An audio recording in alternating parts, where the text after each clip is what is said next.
ED ഉദ്യോഗസ്ഥരെ ആക്രമിച്ച കേസിൽ 9ാം പ്രതിക്ക് ജാമ്യം നൽകിയ നടപടിയിൽ പോലീസിന്റെ അസാധാരണ നീക്കം. ജാമ്യം അനുവദിച്ച കോടതിയിൽ തന്നെ ഉത്തരവ് റദ്ദ് ചെയ്യാൻ പോലീസ് ഹർജി നൽകി. ഹർജിയിൽ തിങ്കളാഴ്ച കോടതി വിശദമായ വാദം കേൾക്കും. ED ഉദ്യോഗസ്ഥർക്കും കേസിൽ കക്ഷി ചേരാൻ കോടതിയുടെ അനുവാദം.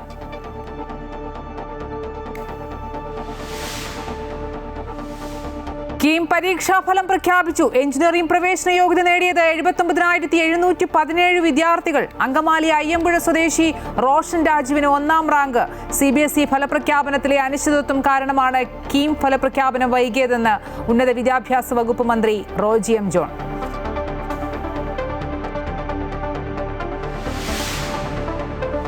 വെടിനിർത്തൽ കരാർ നിലനിൽക്കെ ഇറാനിൽ വീണ്ടും അമേരിക്കയുടെ വ്യോമാക്രമണം. ശക്തമായ ആക്രമണം ഇറാന്റെ മിസൈൽ ഡ്രോൺ കേന്ദ്രങ്ങളിൽ. ഹോർമൂസിലെ കപ്പലാക്രമണത്തിൽ തിരിച്ചടിയെന്ന് അമേരിക്ക.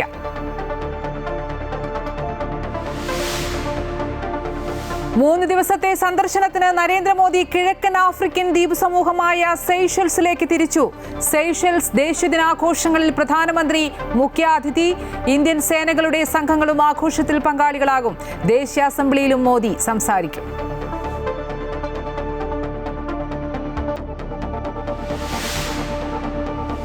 സംവിധായകനും നടനുമായ കെ ഭാഗ്യരാജ് അന്തരിച്ചു. അപ്രതീക്ഷിത വിയോഗം. ഹൃദയാഘാതത്തെ തുടർന്ന് ചെന്നൈയിൽ 25 സിനിമകൾ സംവിധാനം ചെയ്തു.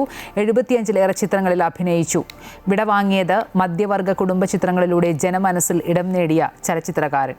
വിശദമായി നോക്കാം. ED ഉദ്യോഗസ്ഥരെ ആക്രമിച്ച കേസിൽ 9ാം പ്രതിക്ക് ജാമ്യം നൽകിയ നടപടിയിൽ പോലീസിന്റെ അസാധാരണ നീക്കം. ജാമ്യം അനുവദിച്ച കോടതിയെ കൊണ്ട് തന്നെ ഉത്തരവ് റദ്ദ് ചെയ്യാൻ പോലീസ് ഹർജി നൽകി. ഹർജിയിൽ തിങ്കളാഴ്ച കോടതി വിശദമായ വാദം കേൾക്കും. ED ഉദ്യോഗസ്ഥരെ കേസിൽ കക്ഷി ചേരാനും കോടതി അനുവാദം നൽകി. പബ്ലിക് പ്രോസിക്യൂട്ടർ ഗീനാകുമാരിക്ക് വീഴ്ച പറ്റിയെന്ന് പോലീസ് ആരോപണം ഉന്നയിക്കുമ്പോഴാണ് കേസിൽ ഗൗരവതരമായ തുടർ നീക്കങ്ങൾ ഉണ്ടാകുന്നത്. ED ഉദ്യോഗസ്ഥരെ ആക്രമിച്ച കേസിൽ 9ാം പ്രതി ഹരീഷ് കുമാറിന് കഴിഞ്ഞ ദിവസം ജില്ലാ സെഷൻസ് കോടതിയാണ് ജാമ്യം നൽകിയത്. പ്രതിക്ക് ജാമ്യം നൽകിയതിൽ പ്രോസിക്യൂട്ടർ വീഴ്ച വരുത്തിയെന്നാരോപിച്ച് പോലീസ് രംഗത്ത് വന്നതാണ് വിവാദമാകാൻ കാരണം. എന്നാൽ അതിനു പിന്നാലെ ജാമ്യം നൽകിയ കോടതിയെ കൊണ്ടുതന്നെ വിധി റദ്ദു ചെയ്യാൻ നീക്കം നടത്തുകയാണ് പോലീസ്. തെറ്റായ വിവരങ്ങളുടെ അടിസ്ഥാനത്തിലാണ് ജാമ്യം ലഭിച്ചതെന്നും അതിനാൽ റദ്ദു ചെയ്യണമെന്നും ആവശ്യപ്പെട്ട് പോലീസ് നൽകിയ ഹർജി കോടതി ഫയലിൽ സ്വീകരിച്ചു. തിങ്കളാഴ്ച വിശദമായ വാദം കേൾക്കും. അതിനിടെ കേസിൽ EDയെ കക്ഷി ചേർക്കാനും കോടതി അനുമതി നൽകി. 9ാം പ്രതി ഹരീഷ് കുമാറിന് ജാമ്യം അനുവദിക്കരുതെന്നാവശ്യപ്പെട്ട് 14 കാരണങ്ങൾ ചൂണ്ടിക്കാട്ടി പോലീസ് റിപ്പോർട്ട് നൽകിയെങ്കിലും പ്രോസിക്യൂട്ടർ അക്കാര്യത്തിൽ വാദം ഉന്നയിച്ചില്ല എന്നാണ് ആക്ഷേപം. അതോടൊപ്പം 12ാം പ്രതി ലെനിൻ രാജിന്റെ ജാമ്യഹർജി ഇന്ന് പരിഗണിക്കാനിരുന്നതും കോടതി തിങ്കളാഴ്ചത്തേക്ക് മാറ്റിയിട്ടുണ്ട്. ഇതിനിടെ പ്രതികളുടെ കോൾ റെക്കോർഡിന്റെ പരിശോധന പൂർത്തിയായപ്പോൾ ഗൂഢാലോചനയ്ക്ക് നിലവിൽ തെളിവ് ലഭിച്ചിട്ടില്ല. ഫോണുകളുടെ സൈബർ ഫോറൻസിക് പരിശോധന നടത്തും. ആരെങ്കിലും അക്രമത്തിന് ആഹ്വാനം ചെയ്തോ എന്ന് കണ്ടെത്തേണ്ടതുണ്ട്. വാഹനം ആക്രമിച്ച 3 പ്രതികൾ ഉൾപ്പെടെ 20ലേറെ പ്രതികൾ ഇപ്പോഴും ഒളിവിലാണ്. അമൃത ന്യൂസ്, തിരുവനന്തപുരം. കീം പ്രവേശന പരീക്ഷാഫലം പ്രഖ്യാപിച്ചു. 79,717 വിദ്യാർത്ഥികൾ എഞ്ചിനീയറിംഗ് പ്രവേശന യോഗ്യത നേടി. എഞ്ചിനീയറിംഗിലും JEEയിലും അങ്കമാലി അയ്യമ്പുഴ സ്വദേശി റോഷൻ രാജുവിനാണ് 1ാം റാങ്ക്. ജൂലൈ 8-ന് ആദ്യ അലോട്ട്മെന്റ് നടക്കും. 600-ൽ 586.1408 മാർക്കോട് കൂടി 1ാം റാങ്ക് ലഭിച്ചിരിക്കുന്നത് റോഷൻ രാജു എന്ന വിദ്യാർത്ഥിക്കാണ്. എൻ്റെ മണ്ഡലത്തിൽ തന്നെ പെട്ടയാളാണ്. അങ്കമാലി അയ്യമ്പുഴ സ്വദേശിയാണ്. JEE പരീക്ഷയിലും അദ്ദേഹം സംസ്ഥാനത്ത് 1ാം റാങ്ക് ലഭിച്ച വിദ്യാർത്ഥിയായിരുന്നു. 2ാം റാങ്ക് ലഭിച്ചിരിക്കുന്നത് ധ്യാൻ തേജ് മണപ്പാട്ടി എന്ന വിദ്യാർത്ഥി കണ്ണൂർ സ്വദേശിയാണ്. ബിഫാമിൽ 1ാം റാങ്ക് കരസ്ഥമാക്കിയിരിക്കുന്നത് 300-ൽ 286.257 മാർക്കുമായിട്ട് വിനായക് നാരായണാണ്. തൃശൂർ പോട്ട സ്വദേശിയാണ്. കീം പ്രവേശന പരീക്ഷയിൽ ആകെ 96,750 പേർ ഹാജരായതിൽ 79,717 വിദ്യാർത്ഥികൾ എഞ്ചിനീയറിംഗ് റാങ്ക് പട്ടികയിൽ ഇടം നേടി. 26,943 വിദ്യാർത്ഥികൾ ഫാർമസി റാങ്ക് പട്ടികയിലും ഉൾപ്പെടുന്നു. അങ്കമാലി സ്വദേശി റോഷൻ രാജുവാണ് എഞ്ചിനീയറിംഗിൽ 1ാം റാങ്ക് നേടിയത്. JEEയിലും റോഷന് 1ാം റാങ്ക് ലഭിച്ചിട്ടുണ്ട്. കണ്ണൂർ സ്വദേശി ധ്യാൻ തേജ് 2ാം റാങ്കും തൃശൂർ സ്വദേശി വിസ്മയ KR 3ാം റാങ്കും നേടി. ഫാർമസിയിൽ തൃശൂർ സ്വദേശികളായ വിനായക് നാരായണൻ 1ാം റാങ്കും ജെസ്സി ജസ്റ്റിൻ 2ാം റാങ്കും നേടി. മലപ്പുറം സ്വദേശി ദിയ ഫാത്തിമയ്ക്കാണ് 3ാം റാങ്ക്. റാങ്ക് ജേതാക്കളെ മന്ത്രി റോജി എം ജോൺ ഫോണിൽ വിളിച്ച് അഭിനന്ദിച്ചു. Dhyan, congratulations. Roji M John, മിനിസ്റ്ററാണ് ഹയർ എഡ്യൂക്കേഷൻ. അപ്പോൾ കൺഗ്രാറ്റുലേഷൻ. ഞാൻ റിസൾട്ട് കണ്ടു. ധ്യാന് 2nd റാങ്കാണ്. ഇൻഫാക്ട് ധ്യാനിന് 1st റാങ്കും ആൾക്കും ഒരേ സ്കോറാണ്. പക്ഷേ ടൈ കമ്പ്യൂട്ടേഷനിലാണ് ധ്യാൻ സെക്കൻഡ് റാങ്കായി പോയത്. ടോട്ടൽ സ്കോർ നിങ്ങൾക്ക് രണ്ടുപേർക്കും തുല്യമാണ്. CBSE വിദ്യാർത്ഥികൾക്ക് മാർക്ക് ലിസ്റ്റ് സമർപ്പിക്കാൻ പരമാവധി സമയം നൽകിയെന്ന് മന്ത്രി റോജി എം ജോൺ പറഞ്ഞു. രാജ്യത്താകെ CBSE പുനർമൂല്യനിർണ്ണയത്തിൽ 13% ഫലം കൂടി പുറത്തുവരാനുണ്ട്. ഇതിൽ വളരെ കുറച്ച് കുട്ടികളെ കേരളത്തിൽ നിന്നുള്ളൂ എന്നും മന്ത്രി കൂട്ടിച്ചേർത്തു. CBSE കുട്ടികളുടെ വിഷയം അത് പരമാവധി നമ്മൾ അഡ്രസ്സ് ചെയ്തിട്ടുണ്ട്. ഇനി ഒരു 13% മാത്രമാണ് CBSE അവർ റീവാലുവേഷൻ്റെ റിസൾട്ട് വരാനുള്ളത്. ഈ റിമൈനിങ് 13% കേരളത്തിൽ നിന്നുള്ള കുട്ടികൾ വളരെ ചുരുക്കമായിട്ടായിരിക്കും ഉണ്ടാവാൻ സാധ്യതയുള്ളത്. വന്ന റിസൾട്ട് അപ്ലോഡ് ചെയ്തത് മുഴുവനും പരിഗണിച്ച് തന്നെയാണ് നമ്മളിപ്പോൾ റിസൾട്ട് തയ്യാറാക്കിയിരിക്കുന്നത്. പരാതികൾക്ക് ഇട നൽകാതെ പരീക്ഷകൾ നടത്താൻ സാധിച്ചുവെന്ന് മന്ത്രി പറഞ്ഞു. ജൂലൈ 8-ന് ആദ്യ അലോട്ട്മെന്റ് പ്രസിദ്ധീകരിക്കും. അമൃത ന്യൂസ്, കൊച്ചി. കീം പരീക്ഷയിൽ അഭിമാന നേട്ടവുമായി കണ്ണൂർ കൂത്തുപറമ്പ് സ്വദേശി ധ്യാൻ തേജ്. എഞ്ചിനീയറിംഗ് പ്രവേശന പരീക്ഷയിൽ സംസ്ഥാന തലത്തിൽ 2ാം റാങ്ക് കരസ്ഥമാക്കിയിരിക്കുകയാണ് ഈ കൊച്ചുമിടുക്കൻ. അച്ചടക്കമുള്ള പഠനരീതിയും എല്ലാ വിഷയങ്ങൾക്കും ഒരുപോലെ പ്രാധാന്യം നൽകുന്ന പഠനശൈലിയുമാണ് വിജയത്തിന് കാരണമെന്ന് ധ്യാൻ അമൃത വാർത്തകളോട് പറഞ്ഞു.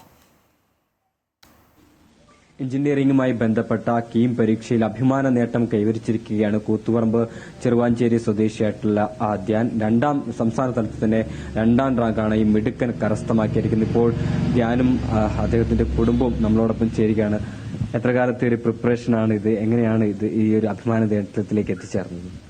ഞാൻ ഒരു കൊല്ലമായിട്ട് റിപ്പീറ്റ് ചെയ്യായിരുന്നു ബെർലിനിൽ വെച്ചിട്ട്. അപ്പോൾ ഒരു കൊല്ലാണ് ഈ മൊത്തമായിട്ട് കീം മാത്രമല്ല ജെയ് മെയിൻസ് അഡ്വാൻസ്ഡ് ഒക്കെ ഒരുമിച്ചിട്ട് ഫോക്കസ് ചെയ്തിട്ടുള്ള ഒരു ഇതായിരുന്നു. അപ്പോൾ ഒരുപാട് സ്ട്രഗിൾസ് ഉണ്ടായിരുന്നു. അപ്പോൾ അതിലൂടെയൊക്കെ അതൊക്കെ തരണം ചെയ്തിട്ടാണ് നമ്മൾ ഈ ഒരു രീതിയിൽ എത്തി നിൽക്കുന്നത്. കീവിനെ കുറിച്ച് പറയുകയാണെങ്കിൽ ഈ ഒരു എക്സാം കഴിഞ്ഞപ്പോൾ നല്ലൊരു റാങ്ക് എക്സ്പെക്ട് ചെയ്തിരുന്നെങ്കിൽ പോലും 2ാം റാങ്ക് എന്നുള്ളത് അത്ര എക്സ്പെക്ട് ചെയ്തിട്ടുണ്ടായിരുന്നില്ല. അപ്പോൾ അത് കിട്ടിയതിൽ വളരെ സന്തോഷമുണ്ട്. ഈ പഠന രീതിയൊക്കെ എങ്ങനെയായിരുന്നു ഈ പഠന രീതി? പഠന രീതി എന്ന് പറയാൻ അങ്ങനെ പ്രത്യേകിച്ച് രീതിയൊന്നും എനിക്കുണ്ടായിരുന്നില്ല. പരമാവധി നേരം സമയം വേസ്റ്റ് ചെയ്യാണ്ടിരുന്ന് പഠിക്കുക എന്നുള്ളൊരു ഇതായിരുന്നു എനിക്കുണ്ടായിരുന്നത്. അത് തന്നെയാണ് എനിക്ക് പറയാനുള്ളത് വരുന്ന പിള്ളേരോടും. എവിടെയാണ് പഠിച്ചതൊക്കെ? അപ്പൊ ടീച്ചേഴ്സിന്റെ ഒരു ഗൈഡൻസ് കാര്യങ്ങളൊക്കെ എങ്ങനെയുണ്ട്? ഞാൻ പറഞ്ഞല്ലോ, ഞാൻ കഴിഞ്ഞ വർഷം അതായത് ഈ കഴിഞ്ഞ പോയ വർഷം ബെർലിനിലായിരുന്നു. അതിന് മുമ്പ് വരെ +2 വരെ ഞാൻ പഠിച്ചത് ചിറ്റാരിപ്പറമ്പ് ഗവൺമെന്റ് ഹയർ സെക്കൻഡറി സ്കൂളിലായിരുന്നു. അപ്പോൾ അവിടുത്തെ ടീച്ചേഴ്സ് ആണെങ്കിലും ബെർലിനിലെ ടീച്ചേഴ്സ് ആണെങ്കിലും എല്ലാവരും നല്ല സപ്പോർട്ടായിരുന്നു. എന്റെ സ്കൂളിലെ ടീച്ചേഴ്സാണ് പറഞ്ഞത് ഇങ്ങനെ ഒരു ഇതിലേക്ക് പോകാൻ വേണ്ടിയിട്ട്. അപ്പോൾ ഈ അവസരത്തിൽ അവരോടെല്ലാം നന്ദി പറയും. ഇനി എന്താണ് ഒരു ഭാവിയിൽ ഒരു ആഗ്രഹം? എന്താണ് ഇനി എന്താണ് തെരഞ്ഞെടുക്കാൻ വേണ്ടി ആഗ്രഹിക്കുന്നത്? എന്താണ് ഇപ്പോൾ നമ്മളെ അഡ്വാൻസ്ഡ് എക്സാം വഴി IIT കാൺപൂരിൽ അഡ്മിഷൻ കിട്ടിയിട്ടുണ്ട് ഇലക്ട്രിക്കൽ എഞ്ചിനീയറിംഗിന്. അപ്പോൾ അത് അങ്ങനെ ഒരു അതൊന്ന് പെർസീവ് ചെയ്തിട്ട് സോഫ്റ്റ്വെയർ ഫീൽഡിലേക്ക് പോകാൻ പറ്റുമെങ്കിൽ അതാണ് ആഗ്രഹം. ഇപ്പം മാതാപിതാക്കൾ നമ്മളോടൊപ്പം ചേരുന്നുണ്ട്. മകനൊരു അഭിമാന നേട്ടമാണ് കൈവരിച്ചിരിക്കുന്നത്. സംസ്ഥാനത്ത് തന്നെ 2ാം റാങ്കാണ്. പ്രതീക്ഷിച്ചിരുന്നു? എന്തൊക്കെയാണ്? ഇല്ല, ഇങ്ങനെ സെക്കൻഡ് റാങ്ക് ഒന്നും പ്രതീക്ഷിച്ചില്ല. പക്ഷെ എന്നാലും നല്ലൊരു മാർക്ക് ഉണ്ടാവും എന്നുള്ള കാര്യത്തിൽ ഉറപ്പുണ്ടായിരുന്നു. മകന് എന്തെങ്കിലും പ്രത്യേക നിർദ്ദേശങ്ങളോ എന്തെങ്കിലും ഉപദേശങ്ങളോ പിതാവിന്റെ ഭാഗത്തുനിന്ന് കൊടുത്തിരുന്നു? ഇല്ല, അങ്ങനെ നിർദ്ദേശങ്ങളൊന്നും അവന് ആവശ്യമുണ്ടായിരുന്നില്ല. അവന്റെ കാര്യങ്ങൾ അവൻ സ്വയം എല്ലാം ചെയ്യുമായിരുന്നു. പിന്നെ ബ്രില്യൻസിന്റെ ആ ഗൈഡൻസും കൂടി അതിൽ എടുത്തു പറയേണ്ട ഒരു കാര്യമാണ്. അവരെ ആ എക്സാം രീതികളും അതെല്ലാം ഇവന് നല്ലോണം ഹെൽപ്പ് ചെയ്തിട്ടുണ്ട്. അമ്മയും നമ്മളോടൊപ്പം ചേരുന്നുണ്ട്. ഈ മകനൊരു അഭിമാന നേട്ടമാണ് കൈവരിച്ചിരിക്കുന്നത്. അമ്മയുടെ കോൺട്രിബ്യൂഷൻ എന്താണ്? സപ്പോർട്ട് ചെയ്യാറുണ്ട്. ഈ പഠനമൊക്കെ ക്രമീകരിക്കുന്ന കാര്യത്തിൽ അവനെല്ലാം സ്വയം ചെയ്യുമല്ലോ. പഠിക്കേണ്ടതെല്ലാം പഠിച്ചു വെക്കും. പിറ്റത്തേക്ക് വെക്കുന്ന അങ്ങനത്തെ ശീലമൊന്നുമില്ല.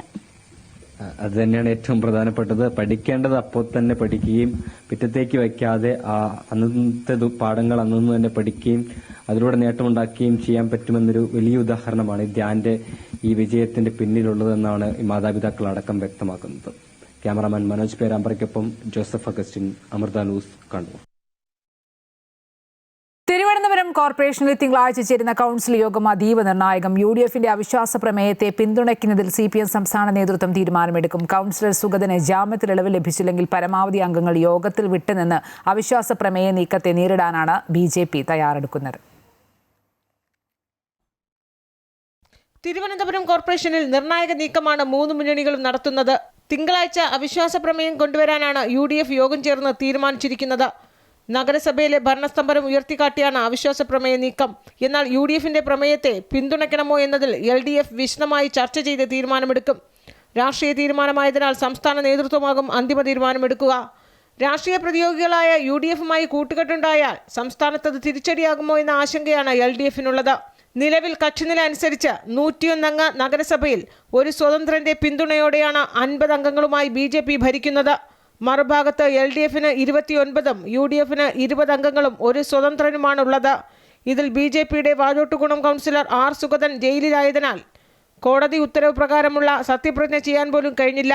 സുഗതന്റെ അസാന്നിധ്യത്തിൽ തിങ്കളാഴ്ച കൗൺസിൽ യോഗം ചേർന്നാൽ BJPക്ക് 49 അംഗങ്ങൾ മാത്രമാകും. LDF അവിശ്വാസത്തെ പിന്തുണച്ചാൽ പ്രതിപക്ഷത്തും 49 പേർ എന്ന നിലയിൽ ബലാബലത്തിൽ വരും. അപ്പോൾ ഒരു സ്വതന്ത്രൻ ഏറ്റവും നിർണായകവുമാകും. ഈ രീതിയിൽ ബലാബലത്തിന് നിൽക്കാൻ BJP തയ്യാറാകില്ല. സുഗതന്റെ ജാമ്യത്തിനായി പരമാവധി ശ്രമം നടത്തുന്ന BJP മറ്റൊരു തന്ത്രമെന്ന നിലയിൽ അംഗങ്ങൾ കൗൺസിലിൽ നിന്ന് വിട്ടുനിന്ന് അവിശ്വാസ പ്രമേയത്തെ നേരിടാനും ശ്രമിക്കുന്നു. 3 മുന്നണികളും തന്ത്രപൂർവ്വം കരുക്കൾ നീക്കുമ്പോൾ തിരുവനന്തപുരം കോർപ്പറേഷനിലെ തിങ്കളാഴ്ചത്തെ കൗൺസിൽ യോഗം അതീവ പ്രാധാന്യമാണ് അർഹിക്കുന്നത്. അമൃത ന്യൂസ്, തിരുവനന്തപുരം. തിരുവനന്തപുരം നഗരസഭയിലെ അവിശ്വാസ പ്രമേയ വിഷയത്തിൽ ജില്ലാ ഘടകമാണ് തീരുമാനമെടുക്കേണ്ടതെന്ന് മന്ത്രി K. മുരളീധരൻ. തദ്ദേശ സ്ഥാപനത്തിന്റെ വിഷയത്തിൽ മന്ത്രി അഭിപ്രായം പറയേണ്ടതില്ല. രാഷ്ട്രീയ സാഹചര്യങ്ങളെക്കാൾ സർക്കാർ ഭയപ്പെടുന്നത് മാലിന്യ നീക്കം ചെയ്യാത്ത അവസ്ഥയാണെന്നും അദ്ദേഹം പറഞ്ഞു. കോർപ്പറേഷനിലത്തെ രാഷ്ട്രീയ സാഹചര്യങ്ങളെക്കാൾ ഗവൺമെന്റ് ഭയപ്പെടുന്നത് ഇവിടുത്തെ മാലിന്യം നീക്കം ചെയ്യാത്ത അവസ്ഥയാണ്. വളരെ ആധികാരികമായിട്ടുള്ള റിപ്പോർട്ട് ഞങ്ങൾക്ക് ലഭിച്ചിട്ടുള്ളത്, ഇപ്പോഴുള്ള മാലിന്യങ്ങൾ നീക്കം ചെയ്തില്ലെങ്കിൽ അടുത്ത കാലവർഷം ഈ സമയത്ത് വന്നു എന്നാണ് പറയുന്നത്. ഇന്നോ നാളെയോ കാലവർഷം ശക്തമായിട്ട് വരും. മറ്റു വാർത്തകളിലേക്ക് വന്നാൽ കോഴിക്കോട് ആനക്കാംപോയിൽ 3 വിനോദസഞ്ചാരികൾ ഒഴുക്കിൽപ്പെട്ടു. ആന്ധ്ര സ്വദേശികളായ 2 വിനോദസഞ്ചാരികളും വയനാട് സ്വദേശിയായ ഗൈഡുമാണ് ഒഴുക്കിൽപ്പെട്ടത്. ആന്ധ്ര സ്വദേശികളെ ഫയർഫോഴ്സ് രക്ഷപ്പെടുത്തി. എന്നാൽ വിനോദസഞ്ചാരികൾ ഒഴുക്കിൽപ്പെട്ടപ്പോൾ രക്ഷിക്കാൻ ശ്രമിക്കുന്നതിനിടെ അപകടത്തിൽപ്പെട്ട ഗൈഡിനായി തിരച്ചിൽ തുടരുകയാണ്. ലക്ഷ്മിപ്രിയ ചേരുന്നുണ്ട്. ലക്ഷ്മി, എപ്പോഴാണ് സംഭവം? 3 വിനോദസഞ്ചാരികളാണ് ഒഴുക്കിൽപ്പെട്ടിട്ടുള്ളത്. ഇത് സംബന്ധിച്ച് എന്തൊക്കെയാണ് അറിയാൻ കഴിയുന്നത്? അമ്പിളി, ഉച്ചയോട് കൂടിയിട്ടാണ് ഈ ഒരു സംഭവം നടക്കുന്നത്. ബാംഗ്ലൂരിൽ നിന്നെത്തിയ 11 അംഗ വിനോദസഞ്ചാരികളിൽപ്പെട്ട 2 പേരാണ് അപകടത്തിൽപ്പെട്ടിരിക്കുന്നത്. ഇവർ ആന്ധ്രാപ്രദേശ് സ്വദേശികളാണെന്നാണ് ഇപ്പോൾ നമുക്ക് മനസ്സിലാക്കാൻ സാധിക്കുന്നത്. ഇവർ ഉച്ചയോടുകൂടി തന്നെ പതങ്കയം പുഴയിലെത്തുന്നു. അവർ അവിടെ കളിച്ചുകൊണ്ടിരിക്കുകയായിരുന്നു. പെട്ടെന്നൊരു മലവെള്ളപ്പാച്ചിലുണ്ടാകുന്നു.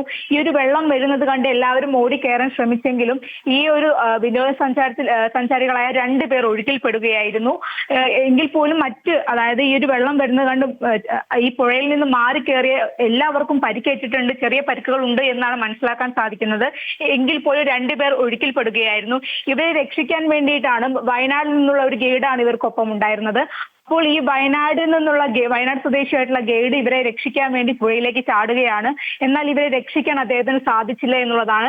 ഈ ഒരു സംഭവത്തിന് പിന്നാലെ നാട്ടുകാർ ഓടിക്കൂടുന്നു. അവർ ഫയർഫോഴ്സിനെ വിവരം അറിയിക്കുന്നു. അതിനുശേഷം മുക്കത്ത് നിന്ന് ഫയർഫോഴ്സ് എത്തിയാണ് ഇവിടെയുള്ള ആന്ധ്രാപ്രദേശ് സ്വദേശികളായിട്ടുള്ള 2 പേരെ ഇവർ രക്ഷിക്കുന്നത്. എന്നാൽ ഇതുവരെയും ഗൈഡിനെ കണ്ടെത്താൻ സാധിച്ചിട്ടില്ല എന്നുള്ള വിവരമാണ് നമുക്ക് ലഭിക്കുന്നത്. ഇവർക്ക് ഇതിൽ നിന്ന് രക്ഷപ്പെട്ട ആളുകൾ ചെറിയ ഗുരുതരമായ പരിക്കുകളുണ്ട് എന്നുള്ളത് നമുക്ക് മനസ്സിലാക്കാൻ സാധിക്കുന്നുണ്ട്.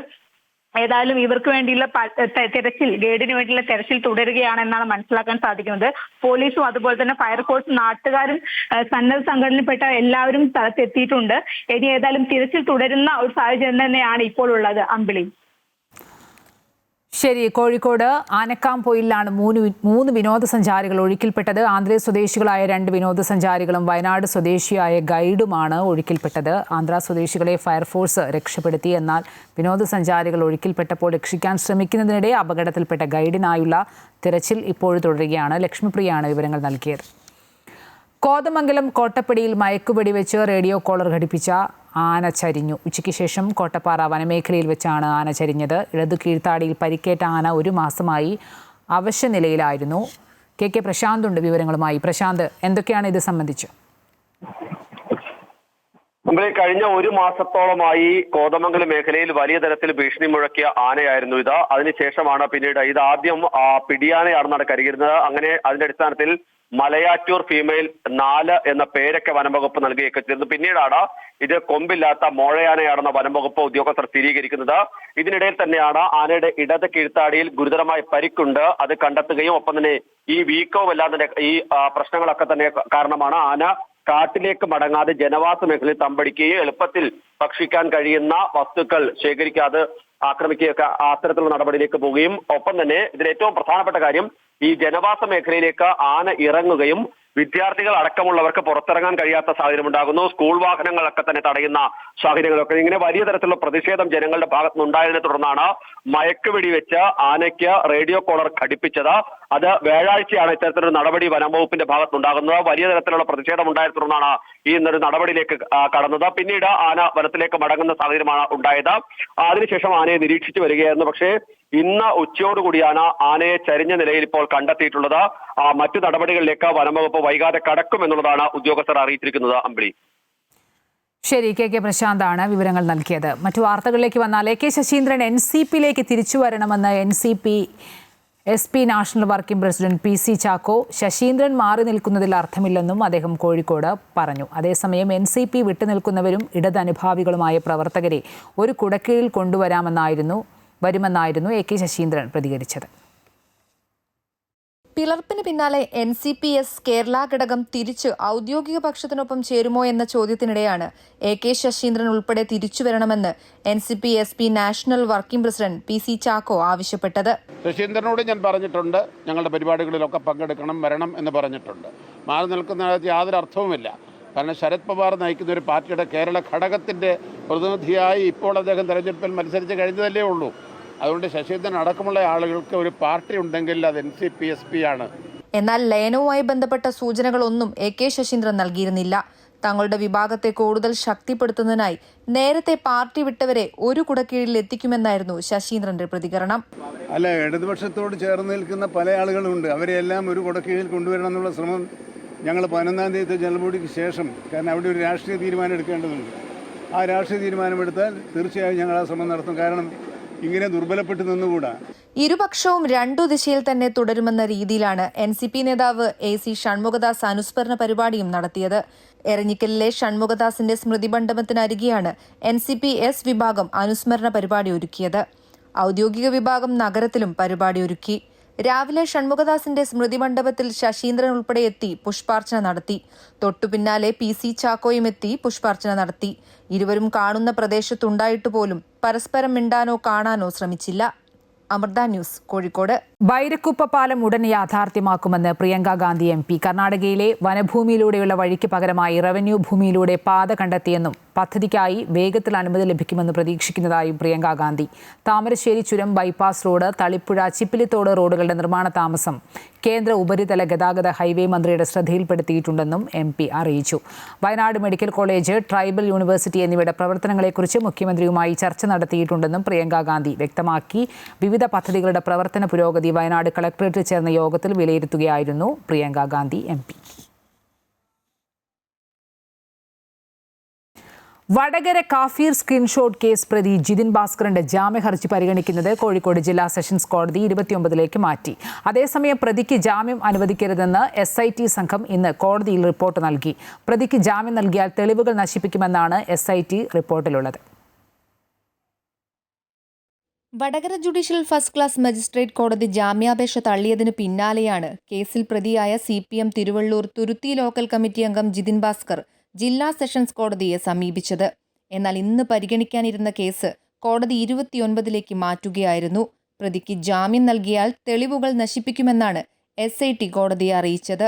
കാഫിർ സ്ക്രീൻഷോട്ട് ഉറവിടം അഥവാ ജിതിൻ ഇത് നിർമ്മിക്കാൻ നിർദ്ദേശം നൽകിയത് ആരെന്ന് കണ്ടെത്താനുള്ള തെളിവുകൾ ഇനിയും കണ്ടെത്താനുണ്ട്. ഈ അവസരത്തിൽ വീണ്ടും പ്രതിയെ കസ്റ്റഡിയിൽ വേണ്ടിവരുമെന്നാണ് അന്വേഷണ സംഘത്തിന്റെ വാദം. അതേസമയം നേരത്തെ കേസിൽ പ്രതിയായി ചിത്രീകരിച്ച MSF നേതാവ് കാസിമിന്റെ വക്കാലത്ത് ഫയൽ ചെയ്തതായി കാസിമിന്റെ അഭിഭാഷകൻ അറിയിച്ചു. 1.5 വർഷം ഇരയായ ഒരാളെ പ്രതിയായി ചിത്രീകരിച്ചതും അയാൾ നേരിട്ട മാനസിക പീഡനങ്ങളും കോടതിയെ ബോധിപ്പിക്കുമെന്നും അദ്ദേഹം പറഞ്ഞു. കേസിൽ നിർണായക തെളിവുകൾ കണ്ടെത്താൻ ജിതിന്റെ ഫോൺ സ്റ്റേറ്റ് FSലേക്ക് അയക്കാനുള്ള നടപടി SIT ആരംഭിച്ചിട്ടുണ്ട്. സ്ക്രീൻഷോട്ടിന്റെ ബുദ്ധികേന്ദ്രം ജിതിൻ ഭാസ്കർ അല്ലെന്നും സ്ക്രീൻഷോട്ട് നിർമ്മിക്കാനും പ്രചരിപ്പിക്കാനും ചിലരുടെ പിന്തുണ ലഭിച്ചെന്നും SIT സംശയിക്കുന്നുണ്ട്. ഇവരിലേക്കും അന്വേഷണം വ്യാപിപ്പിക്കാനാണ് അന്വേഷണ സംഘം ഉദ്ദേശിക്കുന്നത്. അമൃത ന്യൂസ്, കോഴിക്കോട്. തിരുവനന്തപുരം ആറ്റുകാലിൽ യുവതിയുടെ ആത്മഹത്യ ഭർതൃപീഡനത്തെ തുടർന്നെന്ന ആരോപണവുമായി കുടുംബം. ആറ്റുകാൽ സ്വദേശിനി ആരതിയാണ് ജീവനൊടുക്കിയത്. ഭർത്താവിന്റെ ക്രൂരമായ പീഡനം മൂലമാണ് മകൾ ആത്മഹത്യ ചെയ്തതെന്ന് ആരോപിച്ച് കുടുംബം പോലീസിൽ പരാതി നൽകി. ഭർത്താവ് അതുൽ പോലീസ് കസ്റ്റഡിയിൽ ആണ്.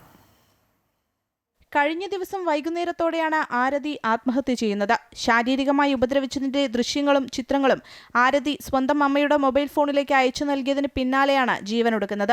1.5 വർഷം മുൻപായിരുന്നു ആരതിയുടെയും അതുലിന്റെയും വിവാഹം. ആറ്റുകാലിലെ വീട്ടിൽ 7 മാസമായി വാടകയ്ക്ക് താമസിച്ചു വരികയായിരുന്നു. ആരതിയുടെ സ്വർണവുമായി ബന്ധപ്പെട്ട് നിരന്തരം ഇരുവരും തമ്മിൽ വഴക്കുണ്ടാകാറുണ്ട് എന്നും മർദ്ദനം സഹിക്കവയ്യാതെയാണ് യുവതി ആത്മഹത്യ ചെയ്തത് എന്നുമാണ് കുടുംബത്തിന്റെ ആരോപണം. ഭർത്താവ് വീട്ടിലുണ്ടായിരുന്ന സമയത്താണ് ആരതി ആത്മഹത്യ ചെയ്തതെന്നും ബന്ധുക്കൾ ആരോപിക്കുന്നു. അവർ ഇന്നലെ അവനെ പറഞ്ഞു വിട്ടു. ഇത്രയും ക്രിമിനൽ ഒരു കുറ്റം ചെയ്തവനെ പിന്നീട് വീട്ടിൽ പോകാൻ പറഞ്ഞു. അവൻ ഇന്നലെ വീട്ടിലായിരുന്നു. ഡയറി എടുക്കുമ്പോഴത്തേക്ക് ഞങ്ങളില്ലായിരുന്നു. പോലീസ് അകത്ത് കയറി പരിശോധിച്ചപ്പോഴത്തേക്ക് അത് കമ്മീഷണറാണ് എടുത്തത്. മുറിയിൽ നിന്ന് ആരതിയുടെ ഡയറി കണ്ടെടുത്തിട്ടുണ്ട്.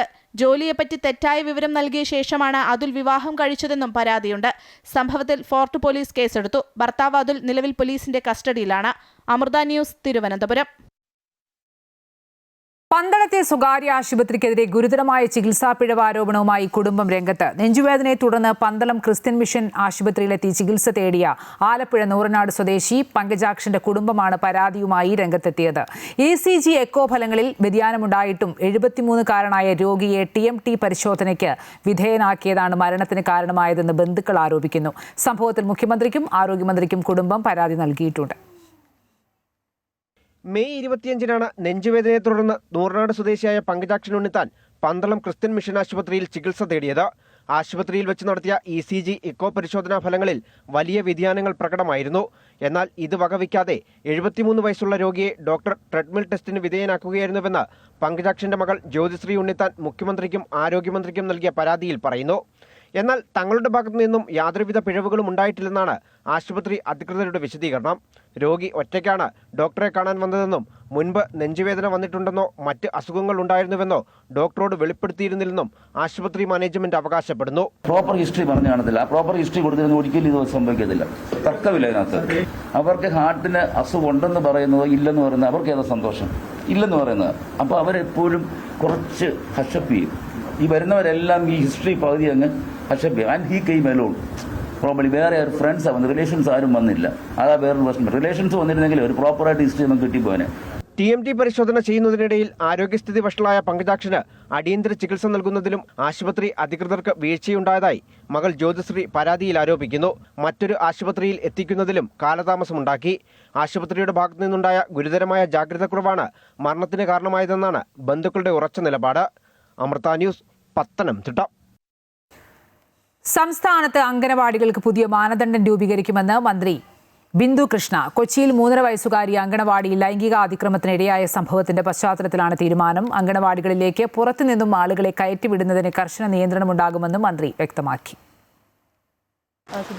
ആ സംഭവം നമ്മുടെ കണ്ണ് തുറപ്പിക്കുന്നതായിരുന്നു. കാരണം എന്ന് പറഞ്ഞാൽ അംഗൻവാടിയിൽ കുഞ്ഞുങ്ങൾ ഏറ്റവും സുരക്ഷിതരെന്ന് നമ്മൾ കരുതുന്ന ഇടത്ത് പുറത്തുനിന്ന് ആൾ, ഇപ്പം ജീവനക്കാരുടെ കുടുംബാംഗങ്ങളായാലും പുറത്തുനിന്ന് ആളുകൾ കയറിയത് അങ്ങേയറ്റം ആശങ്കാജനകമായതുകൊണ്ട് തന്നെ സംസ്ഥാനത്തുടനീളം എല്ലാ അംഗൻവാടികളും ഇത് സംബന്ധിച്ച് സാഹചര്യങ്ങൾ സംബന്ധിച്ചും പുറത്തുനിന്ന് ആളെ കയറ്റാതിരിക്കാനുള്ള റിപ്പോർട്ട് തേടി അത് കുറച്ചുകൂടി കോംപ്രിഹെൻസീവായിട്ട് റിപ്പോർട്ട് എന്ന് വെച്ചാൽ ഈച്ച് ആൻഡ് എവറി കാര്യങ്ങൾ നോക്കി ചെയ്യാൻ പറഞ്ഞിരിക്കുകയാണ്. തൃശൂർ മുളങ്കുന്നത്ത്കാവ് മെഡിക്കൽ കോളേജ് ആശുപത്രിയിൽ പാമ്പ്. CT സ്കാൻ വിഭാഗത്തിലെ ജീവനക്കാരിയാണ് പാമ്പിനെ കണ്ടത്. CT സ്കാൻ എടുക്കുന്ന റൂമിലാണ് പാമ്പ് പ്രത്യക്ഷപ്പെട്ടത്. ഇന്ന് ഉച്ചയ്ക്ക് 3:30-ക്കാണ് സംഭവം. ഉഗ്രവിഷമുള്ള അണലി ഇനത്തിൽപ്പെട്ട പാമ്പാണെന്നാണ് പ്രാഥമിക നിഗമനം. ചേലക്കരയിലെ സ്വദേശി റസാഖ് പാമ്പിനെ തുരത്തി പുറത്താക്കുകയായിരുന്നു. ISROയുടെ ചരിത്രത്തിൽ പുതിയൊരു നാഴികക്കല്ല് കൂടി. ഇന്ത്യയുടെ ബഹിരാകാശ പരിവേഷണത്തിലെ നിർണായക വഴിത്തിരിവായി semi cryogenic rocket engine power head വിജയകരമായി പരീക്ഷിച്ചു. ബുധനാഴ്ച തമിഴ്നാട്ടിലെ ISRO പ്രൊപ്പൽഷൻ കോംപ്ലക്സിലായിരുന്നു പരീക്ഷണം നടന്നത്. നേരത്തെ 47%, 60% എന്നിങ്ങനെ വിവിധ ഘട്ടങ്ങളിലായി നടത്തിയ പരീക്ഷണങ്ങളുടെ തുടർച്ചയാണിത്. പരീക്ഷണം 88% ലക്ഷ്യമിട്ട കാര്യത്തിലാണ് ISRO വിജയകരമായി പൂർത്തിയാക്കിയത്. ഈ പുതിയ നേട്ടം 200 ടൺ കരുത്തുള്ള സമ്പൂർണ്ണ പരീക്ഷണത്തിന് വലിയ ആത്മവിശ്വാസം നൽകുമെന്നാണ് പ്രതീക്ഷ. ഇന്ത്യയുടെ കരുത്തുറ്റ വിക്ഷേപണ വാഹനമായ LVM-3ക്ക് വേണ്ടിയാണ് പുതിയ സംവിധാനം വികസിപ്പിച്ചിരിക്കുന്നത്. 3 ദിവസത്തെ സന്ദർശനത്തിന് പ്രധാനമന്ത്രി നരേന്ദ്രമോദി കിഴക്കൻ ആഫ്രിക്കൻ ദ്വീപ് സമൂഹമായ സെയ്ഷൽസിലെത്തി. ആചാരപരമായ സ്വീകരണമാണ് ഇവിടെ പ്രധാനമന്ത്രിക്ക് ലഭിച്ചത്. ഇവിടുത്തെ ദേശീയ ദിനത്തിന്റെ സുവർണ ജൂബിലി ആഘോഷങ്ങളിൽ മുഖ്യാതിഥിയാണ് പ്രധാനമന്ത്രി നരേന്ദ്രമോദി. ദേശീയ അസംബ്ലിയിലും മോദി സംസാരിക്കും. സീഷെൽസ് ദേശീയ അസംബ്ലിയെ അഭിസംബോധന ചെയ്യുന്ന ആദ്യ ഇന്ത്യൻ പ്രധാനമന്ത്രി എന്ന ചരിത്ര നേട്ടവും ഇതോടെ മോദിക്ക് സ്വന്തമാകും. ഇന്ത്യയും സെയ്ഷൽസും തമ്മിലുള്ള നയതന്ത്ര ബന്ധം സ്ഥാപിതമായതിന്റെ 50ാം വാർഷികം കൂടിയാണ് ഇത്തവണത്തേത്. രാജ്യത്തെ ഇന്ത്യൻ സമൂഹത്തെയും മോദി കാണും. പ്രസിഡന്റ് പാട്രിക് ഹെർമിനിയുമായി ഉഭയകക്ഷി ചർച്ചകൾ നടത്തും. സമുദ്ര സുരക്ഷ, ബ്ലൂ ഇക്കോണമി, കാലാവസ്ഥാ വ്യതിയാനം, പ്രതിരോധ സഹകരണം, സാമ്പത്തിക പങ്കാളിത്തം തുടങ്ങിയ വിഷയങ്ങളാണ് ഉഭയകക്ഷി ചർച്ചകളിലെ പ്രധാന അജണ്ട.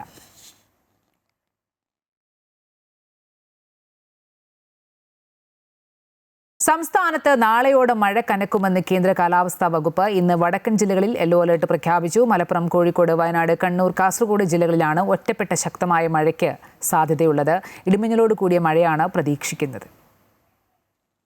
സംസ്ഥാനത്ത് ബുധനാഴ്ച വരെ ഒറ്റപ്പെട്ട സ്ഥലങ്ങളിൽ അതിശക്തമായ മഴയ്ക്കുള്ള സാധ്യതയാണ് കേന്ദ്ര കാലാവസ്ഥാ വകുപ്പ് പ്രഖ്യാപിച്ചിട്ടുള്ളത്. ഇതേ തുടർന്ന് മലപ്പുറം, കോഴിക്കോട്, വയനാട്, കണ്ണൂർ, കാസർഗോഡ് ജില്ലകളിൽ യെല്ലോ അലർട്ട് നൽകിയിട്ടുണ്ട്. ശക്തമായ കാറ്റിനും ഇടിമിന്നലിനും സാധ്യതയുള്ളതിനാൽ പൊതുജനങ്ങൾ ജാഗ്രത പാലിക്കണമെന്നും നിർദ്ദേശമുണ്ട്. മഴ മുന്നറിയിപ്പിനെ തുടർന്ന് ഉരുൾപൊട്ടലിന് സാധ്യതയുള്ള പ്രദേശങ്ങളിൽ താമസിക്കുന്നവർ സുരക്ഷിതമായ സ്ഥലങ്ങളിലേക്ക് മാറി താമസിക്കണമെന്ന് അധികൃതർ അറിയിച്ചു. കടലാക്രമണത്തിന് സാധ്യതയുള്ളതിനാൽ മത്സ്യത്തൊഴിലാളികളും തീരദേശവാസികളും ജാഗ്രത പാലിക്കണമെന്നും നിർദ്ദേശം നൽകിയിട്ടുണ്ട്. അതേസമയം നാളെ കോഴിക്കോട്, വയനാട്, കണ്ണൂർ, കാസർഗോഡ് ജില്ലകളിൽ ഓറഞ്ച് അലർട്ടാണ് പ്രഖ്യാപിച്ചിട്ടുള്ളത്. തിരുവനന്തപുരം, കൊല്ലം, പത്തനംതിട്ട, ആലപ്പുഴ, കോട്ടയം, ഇടുക്കി, എറണാകുളം, തൃശൂർ, പാലക്കാട്, മലപ്പുറം തുടങ്ങിയ ജില്ലകളിൽ യെല്ലോ അലർട്ടാണ്. അമൃത ന്യൂസ്, കോഴിക്കോട്. വൈദ്യുതി പ്രതിസന്ധിയിൽ നിന്നും ചില പ്രയാസങ്ങളാണ് നേരിടുന്നതെന്നും വൈദ്യുതി വകുപ്പ് മന്ത്രി സണ്ണി ജോസഫ്. കടം വാങ്ങിയ വൈദ്യുതി ഒരു നിമിഷം പോലും പാഴാക്കാതെ തിരിച്ചു നൽകേണ്ടതുണ്ട്. രാജ്യത്താകെ എൽനിനോ പ്രതിഭാസം മൂലം ചൂട് വർദ്ധിച്ചു. ജലസംഭരണികളിൽ പകുതി പോലും വെള്ളമില്ല. രാത്രിയിലേക്ക് കൂടുതൽ വൈദ്യുതി വാങ്ങുന്ന കാര്യം പരിഗണനയിലാണെന്നും അദ്ദേഹം പറഞ്ഞു. കേരളത്തിൽ നമുക്കറിയാം, നല്ല മഴക്കാലമാകേണ്ട സമയത്ത് വൈദ്യുതി ഉപഭോഗം കൂടുന്ന രൂപത്തിൽ മഴയില്ലാത്തതുകൊണ്ട് ചൂട് കൂടുകയാണ്. അതുകൊണ്ട് ഉപയോഗം കൂടുന്നു, അതുപോലെ തന്നെ ഉൽപ്പാദനം കുറയുന്നു. അതാണ് വിഷയം.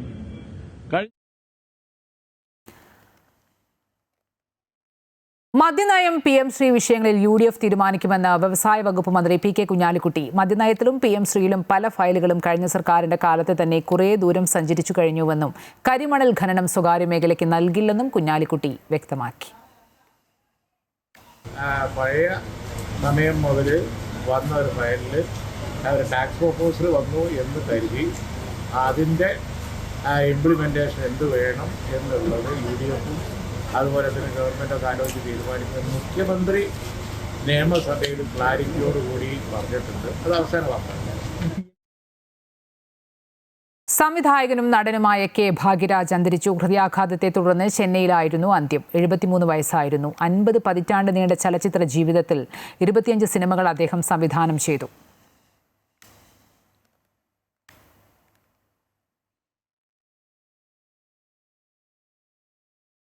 5 പതിറ്റാണ്ടോളം നീണ്ട ഭാഗ്യരാജിന്റെ സിനിമാ ജീവിതം നർമ്മം, പ്രണയം, കുടുംബ ബന്ധങ്ങൾ, സാമൂഹിക പ്രസക്തമായ വിഷയങ്ങൾ എന്നിവ സമന്വയിപ്പിച്ച് തിരശീലയ്ക്ക് മുന്നിലും പിന്നിലും അദ്ദേഹം സൃഷ്ടിച്ച കഥാപാത്രങ്ങൾ, സാമൂഹിക പശ്ചാത്തലങ്ങൾ എന്നിവ മധ്യവർഗത്തിന്റെ നേർചിത്രങ്ങളായി വരച്ചു കാട്ടപ്പെട്ടു.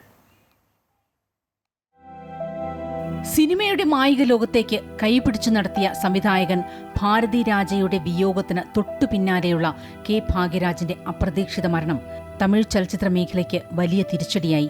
ഭാരതി രാജയുടെ അസിസ്റ്റന്റ് ഡയറക്ടറായി സിനിമാ ജീവിതത്തിന്റെ തുടക്കം. 77-ൽ ഭാരതി രാജയുടെ തന്നെ 16 വയതിന്റെ എന്ന ചിത്രത്തിൽ ജൂനിയർ ആർട്ടിസ്റ്റായി തിരശ്ശീലയ്ക്ക് മുന്നിലെത്തി. പിന്നീട് സിഗപ്പ് റോജാക്കൾ എന്ന സിനിമയിലും മുഖം കാണിച്ചു. എന്നാൽ സിനിമാ സംവിധാനത്തോട് എന്നും ഉള്ളിലുണ്ടായിരുന്ന അഭിനിവേശം 2 വർഷത്തിനിപ്പുറം ഭാഗ്യരാജിനെ സുവറില്ലാത്ത ചിത്രങ്ങൾ എന്ന ചിത്രത്തിലൂടെ സ്വതന്ത്ര സംവിധായകന്റെ പദവിയിലെത്തിച്ചു. 25 സിനിമകൾ ഭാഗ്യരാജിന്റെ സംവിധാന മികവിൽ പിറന്നു. 83-ൽ മുന്താണി മുടിച്ച് എന്ന ചിത്രത്തിലൂടെ നടി ഉർവശിയെ സിനിമാ ലോകത്തിന് പരിചയപ്പെടുത്തിയത് ഭാഗ്യരാജാണ്. മൗനഗീതങ്ങൾ, മുന്താണി മുടിച്ച്, ചിന്നവീട്, എങ്കച്ചിന്നരാസ അടക്കമുള്ള ചിത്രങ്ങൾ പ്രേക്ഷക ശ്രദ്ധ നേടി. 75ഓളം സിനിമകളിൽ അഭിനയിച്ചു. മധ്യവർഗത്തിന്റെ ജീവിത പോരാട്ടങ്ങളെ ഊഷ്മളതയോടെയും ലാളിത്യത്തോടെയും അദ്ദേഹത്തിന്റെ സിനിമകൾ ചിത്രീകരിച്ചു. അവിസ്മരണീയമായ സംഭാഷണങ്ങൾ അദ്ദേഹത്തിന്റെ സിനിമകളുടെ മുഖമുദ്രകളായിരുന്നു. 86-ൽ ജയപ്രദ, ശ്രീദേവി, അനുപം ഖേർ എന്നിവർക്കൊപ്പം അമിതാഭ് ബച്ചനും ഇരട്ടവേഷത്തിൽ അഭിനയിച്ച ആഖ്രി രാസ്ത എന്ന സിനിമ സംവിധാനം ചെയ്ത് തമിഴ് സിനിമയ്ക്കപ്പുറത്തേക്കും അദ്ദേഹം തന്റെ സിനിമാ മോഹം വ്യാപിപ്പിച്ചു. ഇൻസ്റ്റഗ്രാമിൽ സ്റ്റോറി ഇൻസ്പിറേഷൻ എന്ന കഥ പറച്ചിൽ പരമ്പരയും അദ്ദേഹം അവതരിപ്പിച്ചിട്ടുണ്ട്. തമിഴ്നാട്ടിലെ ഈറോഡ് ജില്ലയിലെ വെള്ളൻകോയിൽ കൃഷ്ണസ്വാമി അമരാവതിയമ്മ ദമ്പതികളുടെ മകനായി 1953-ലാണ് ജനനം. ആദ്യ ഭാര്യ പ്രവീണ മരിച്ചതിനു ശേഷമാണ് മഞ്ഞിൽ വിരിഞ്ഞ പൂക്കൾ എന്ന സിനിമയിലൂടെ മലയാളിയുടെ മനസ്സിലിടം നേടിയ പൂർണിമ ജയറാമിനെ വിവാഹം കഴിക്കുന്നത്. ശരണ്യ, സിനിമാ താരമായ ശന്തനു ഭാഗ്യരാജ് എന്നിവർ മക്കളാണ്. News desk, Amrita TV. ആറളത്തെ കാട്ടാന പ്രശ്നം ഗുരുതരമാണെന്ന് വൈദ്യുതി വകുപ്പ് മന്ത്രി സണ്ണി ജോസഫ്. ആനമതിൽ നിർമ്മാണം വേഗം പൂർത്തിയാക്കാൻ നിർദ്ദേശം നൽകി. കാട് വെട്ടിത്തെളിക്കാനും ആനയെ തുരത്താനുള്ള നടപടിയും സ്വീകരിക്കും. സ്ഥലത്ത് കൂടുതൽ RRT ഉദ്യോഗസ്ഥരെ നിയമിക്കുമെന്നും സണ്ണി ജോസഫ് കണ്ണൂരിൽ പറഞ്ഞു. പുതിയ വനംവകുപ്പ് മന്ത്രി തന്നെ തിരുവനന്തപുരത്ത് ഒരു യോഗം വിളിച്ചുകൂട്ടി നിർദ്ദേശങ്ങൾ നൽകിയിരുന്നു. ഇന്നത്തെ യോഗത്തിലും ചർച്ച ചെയ്തു. ആ പ്രവൃത്തിയുടെ ഉത്തരവാദിത്തം ഏറ്റെടുത്തിട്ടുള്ള PWDയുടെ കെട്ടിട നിർമ്മാണ ബിൽഡിംഗ് നിർമ്മാണ വകുപ്പുമായിട്ട് ബന്ധപ്പെട്ട് ചർച്ചകൾ നടത്തിയിട്ടുണ്ട്. ഏതായാലും പണി വേഗത്തിലാകുന്നുണ്ട്. അതാണ് അതിന്റെ ഒരു കാര്യം. ആനകളെ തുരത്താനുള്ള നടപടികളും കാട് വെട്ടിത്തെളിക്കാനുള്ള നടപടിയും വേഗത്തിലാക്കാൻ വേണ്ടി നിർദ്ദേശിച്ചിട്ടുണ്ട്. അയോധ്യയിലെ രാമക്ഷേത്ര സംഭാവന അഴിമതിയിൽ രൂക്ഷ വിമർശനവുമായി പ്രിയങ്ക ഗാന്ധി. രാമക്ഷേത്രത്തിന് സംഭാവന നൽകാൻ ആഹ്വാനം നൽകിയ രാഷ്ട്രീയ നേതാക്കൾ ഉത്തരം പറയണമെന്നും സംഭാവന പിരിക്കാൻ ആഹ്വാനം ചെയ്തവർക്ക് ഉത്തരവാദിത്തമുണ്ടെന്നും പ്രിയങ്ക ഗാന്ധി. പാവപ്പെട്ടവരായ സ്ത്രീകൾ പോലും രാമക്ഷേത്രത്തിന് സംഭാവന നൽകിയിട്ടുണ്ട്. കൃത്യമായ അന്വേഷണം അഴിമതിയിൽ നടക്കണമെന്നും പ്രിയങ്ക ഗാന്ധി ആവശ്യപ്പെട്ടു. വയനാട് ലോക്സഭാ മണ്ഡലത്തിലെ പരിപാടികൾക്കായി വയനാട്ടിലെത്തിയപ്പോഴായിരുന്നു പ്രിയങ്ക ഗാന്ധിയുടെ പ്രതികരണം. Have been stolen. I think it is tragic. I think it is shameful, and the government needs to inquire into what has happened, how it has happened, and why it has happened. Many political leaders supported this contribution. Leo metro cardiac centre presents ഈ ക്ലാസ്സിൽ ഞാനുമുണ്ട് സമർപ്പിക്കുന്നത് Leo metro cardiac centre Wayanad സമ്പൂർണ്ണ ഹൃദയ ചികിത്സാ കേന്ദ്രം powered by സഫേർ 7 floor tile guard ഇന്റർലോക്കുകൾക്ക് നല്ല തറവാടി കോട്ടിംഗ്.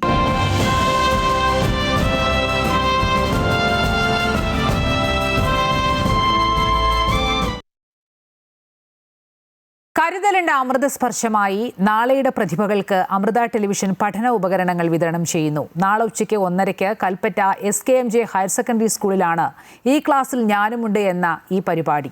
ഉദ്ഘാടനം നിർവഹിക്കുന്ന മന്ത്രി T സിദ്ദീഖിന്റെ വാക്കുകളിലേക്ക്.